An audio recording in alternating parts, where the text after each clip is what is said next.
Maraming salamat. Tanong ko muna sa mga Soko, ano yung mga best moment nyo so far kasama si Waki? Minsan magkasama kami ni Waki sa dressing room. Okay. Wala nang ibang tao, nawalan ako ng pera. Ha? Oh my God! Nangyari din sa akin yan! Totoo, Mama? Oo. Magkano sa inyo? 2,000 sa akin. Oo, hindi kasi may binayaran akong 4-5.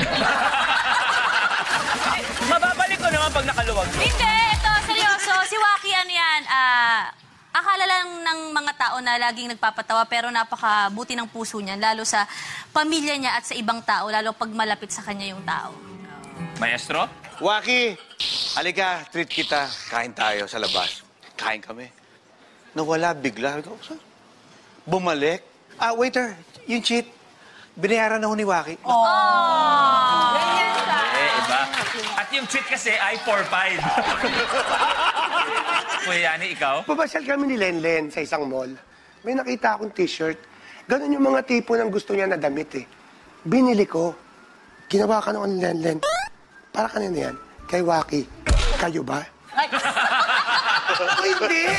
Kasi naisip ko lang, magugustuhan to ni Waki. Ate. Ako naman kay Waki. Napaka-close niya sa lahat. Pero pag nasa dressing room kami, wala siyang ginawa kundi laiting kayo lahat.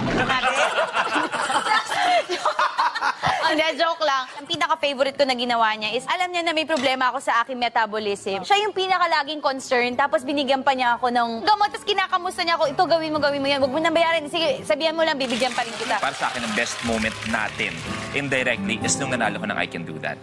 Kasi nagsimula tayo sa minute. Kung eto karami napapasaya mo, ngayon ganito karami na ang napapasaya.